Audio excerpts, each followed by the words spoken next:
Hey there, welcome back to the channel where we're talking all about buying and selling homes and what to expect through that process, how to be most prepared for the process.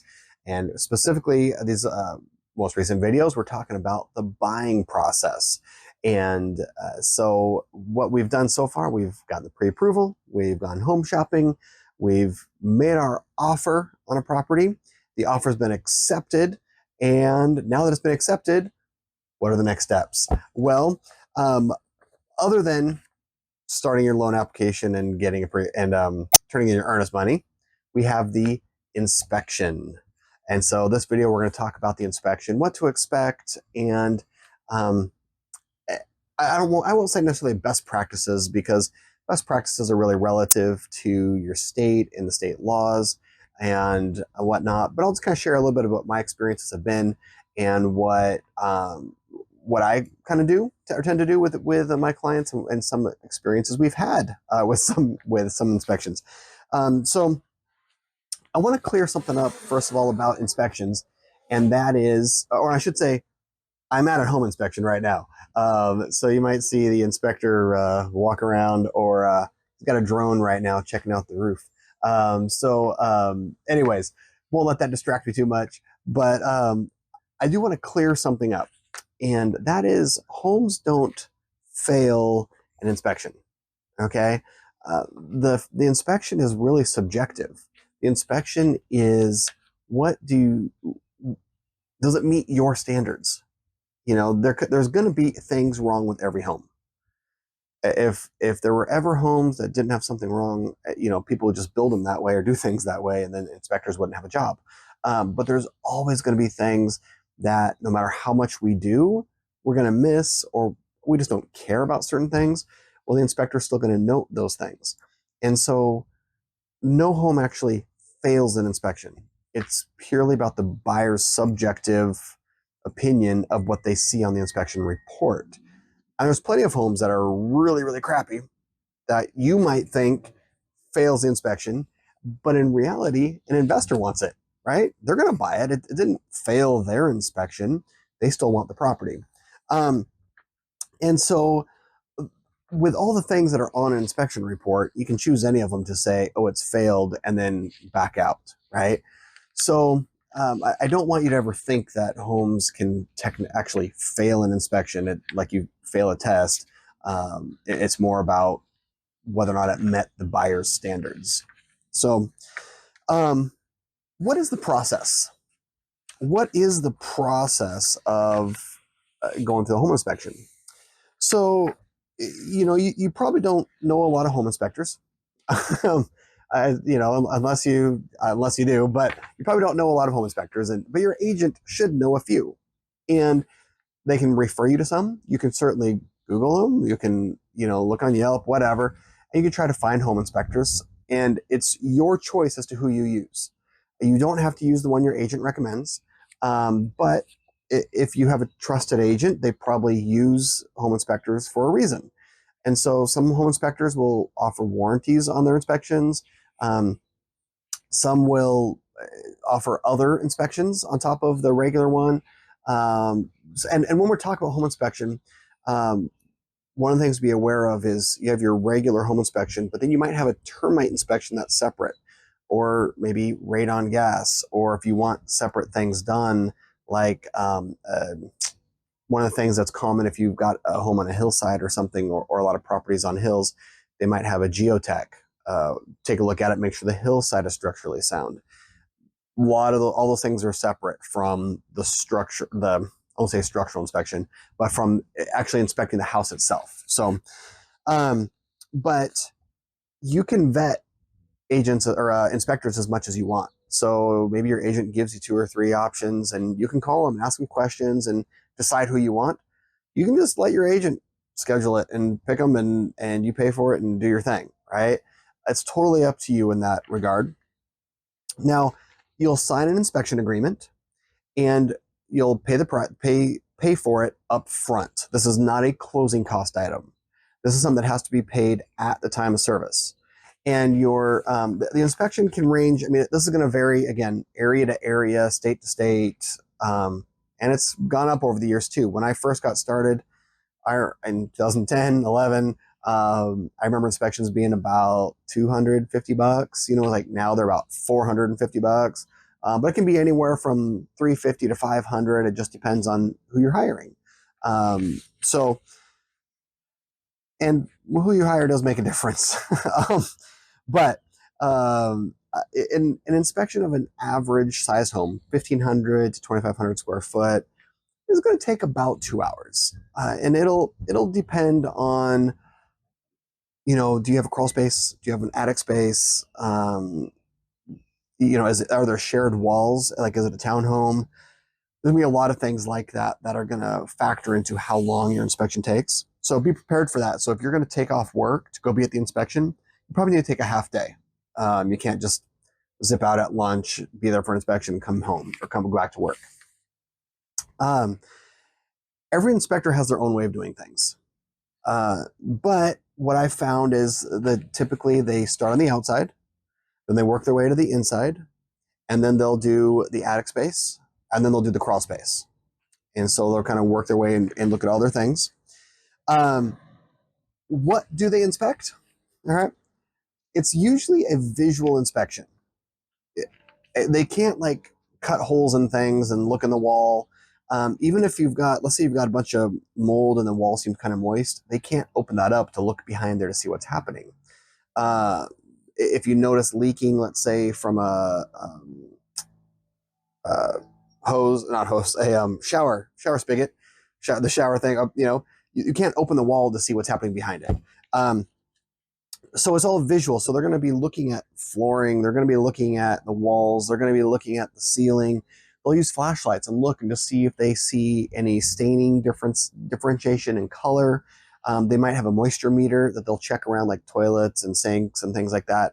Some inspectors might use a heat scope, heat camera to see if it looks like air is like poor insulation, like air is escaping a certain way or something. So they have electrical tester. They also have electrical testers to test outlets, and they'll remove the electrical panel and take a look at all the wiring in the panel, make sure that everything looks like it's done the right way. But also they're looking at like safety issues. They're looking at material defects. For example, right in front of me here is a post, a pillar that's holding up part of a roof cover, the awning, if you will. Well, at the bottom is where oftentimes you'll find water intrusion. And so they're looking at that. Is there water intrusion? Is there rotting wood right there?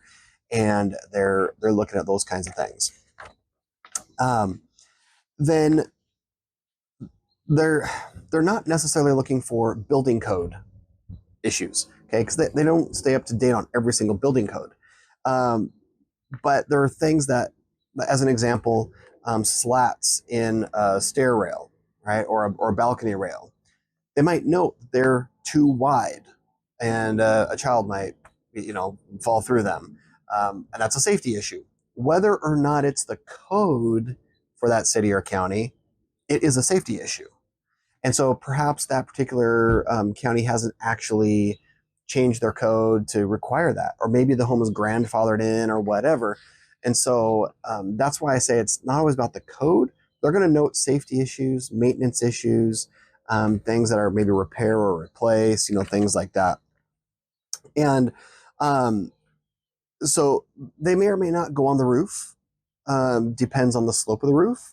Depends on how tall the building is and the particular inspector.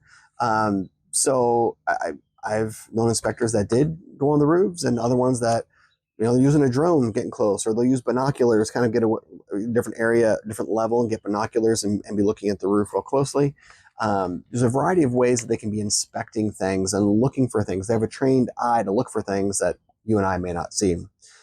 And so, but also when it comes to the visual inspections of things, they're going to go into the attic space. They're going to go in the crawl space if they can fit, right? I have literally been in or seen attic access space things that they're like this big. And you're like, My child can't hardly fit up through there, so they can't get up there. If they can't access it, they can't inspect it. And so there are going to be those times where in the crawl space, perhaps they can only get a certain distance because the crawl wasn't dug out enough. It's higher over here, or lower down here, or a bunch of HVAC piping may be all over the place, and they're not going to crawl over that because they might damage it, and so they may only be able to go a certain distance. So that's something to be aware of in terms of their visual inspection, that they may not be able to actually go everywhere or see everything they might be able to do in another house. And so again, something to be aware of, and have that conversation with them. And they'll tell you typically at the time they can only go a certain distance. Now, as much as inspectors may be able to tell you, there's a lot they may not be able to tell you. So it's important to understand that the inspection is not the end all be all, right? It's not going to tell you every single thing about the house. Maybe there's an issue that only happens when it's raining and it's been dry for the last week, and you have your inspection and it's fine. So every time you've seen the home, it's been dry. You move in a month later, it rains, and now you've got an issue, and you didn't know about it. And so something to be aware of, that the inspector is not necessarily going to see every single thing. Okay. Now, what are you actually looking for? What are the important things to be looking for? You are not looking for a perfect home. There will be things on the inspection. Yeah, I've never had an inspection where, oh, they're like, this place is perfect, right? There's always some things in the home. Now, there are certainly homes that have had a lot less than other ones. But what you're looking for is good market value. Okay. Given the condition of the home and the price you're paying, does it seem worth it? Right? Is the value there? Just like when you're buying a car, you're not looking for a perfect car, or whatever. If it's got 100,000 miles on it, you're going to expect some wear in the seats. Maybe there's some scratches, maybe some other things happening. You're not expecting it to be perfect. What you're looking for is there something big that you didn't expect? Okay. So, for example, like when you make your offer, you're making your offer based on what you see and what you expect to find, right? For example, one of my clients, we went into the garage and we saw an electrical panel, and it was a Federal Pacific, and it was old. And based on those two things, I knew it was probably going to be one of the ones that was recalled. They were known to be fire hazards. And so I told them that before we ever made the offer. So when we made the offer, we knew the panel was going to have to be replaced. So when the inspection comes back and they say the panel needs to be replaced, it's known to be a fire hazard, we're not going back to renegotiate with the seller on that because we already did that in our initial offer. Okay. We were looking for things that we didn't expect. What were things that would come up that we didn't expect, right? Now, with other clients, I found out during the inspection that the water heater and the HVAC venting was wrong. We didn't see that because the water heater was actually in the crawl space under the house. It was a crawl space. You could walk in it. And we didn't realize the venting was bad, right? Well, that's kind of an important thing, the ventilation, because you don't want carbon gases, carbon monoxide gases hanging around, right? So that was an important issue. We went back and renegotiated the offer on that. Okay. My opinion is it's all about what do you expect and what are you getting for that? So as another example, a client of mine, there were some issues that came up, and the furnace was old and maybe had some issues, but it was working, it was functional, and there were some other things that had come up. But we were in the bottom 10% of the market, like even for like their size of a home, not bottom 10% overall, but the bottom 10% for their size of a home. So we were already paying like a bottom dollar, right? So we just went back and asked the seller for a home warranty, 1-year home warranty. And then after they bought the house, the furnace went out. They used the home warranty. They got a new furnace, right? So in my opinion, that's kind of a win-win for everybody. Buyer ended up getting a new furnace. Seller only had to pay like $500 or $600 instead of $3,000 or $4,000 for a new furnace. But our negotiation was relative to the value they were already getting, being in the bottom 10% of the market.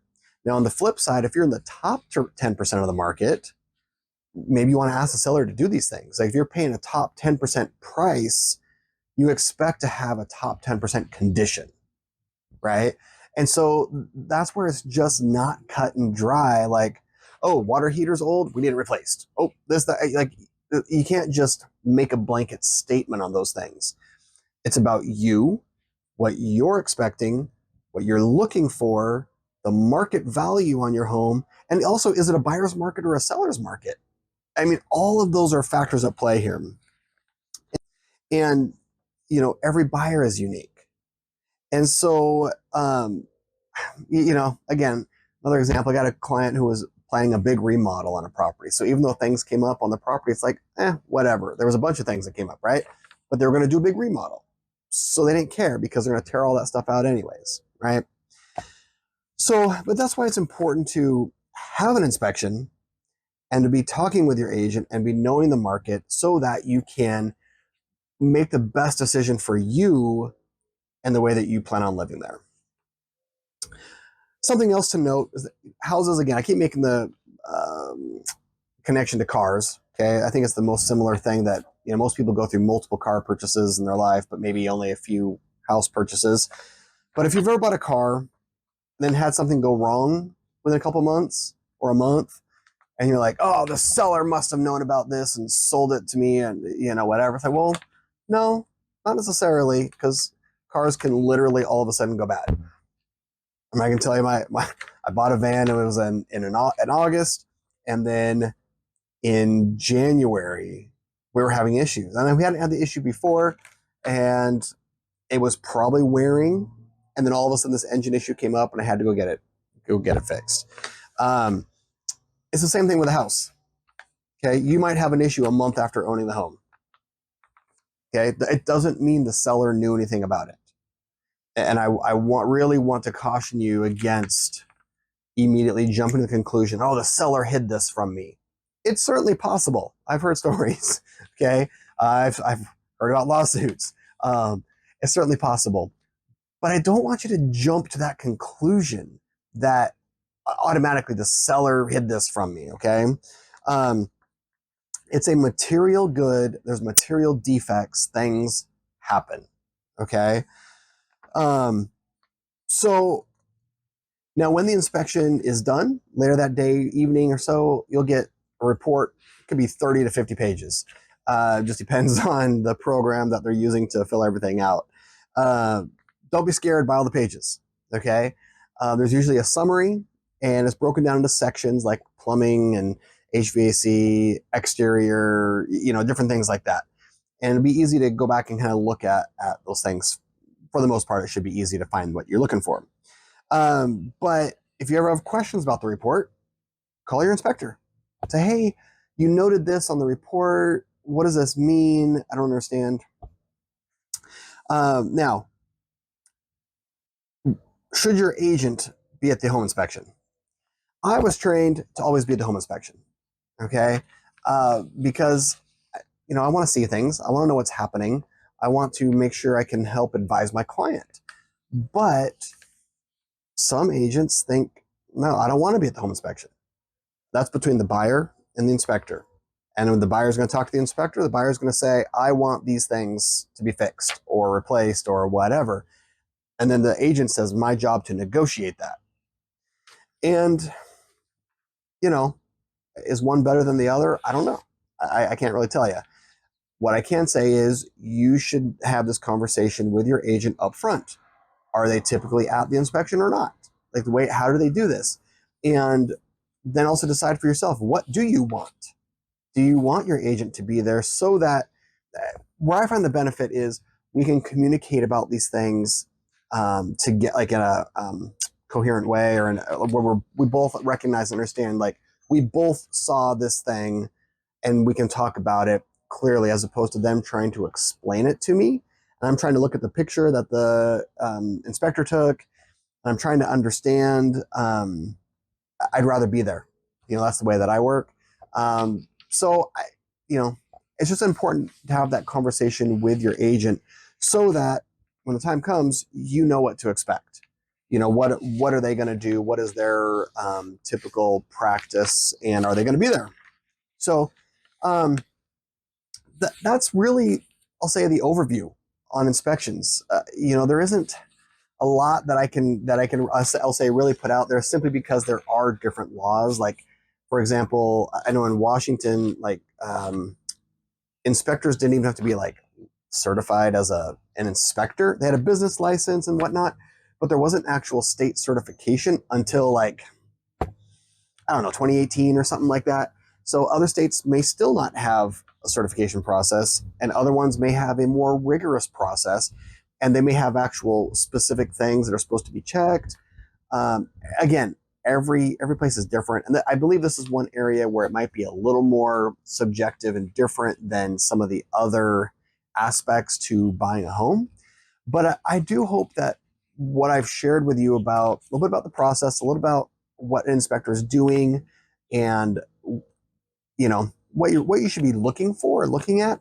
I hope this helps you. I hope it educates you, and as always, I hope that it empowers you to take your next steps towards building your net worth in real estate. So thank you again for watching, and thank you for taking the time. And I'm looking forward to seeing you on the next video.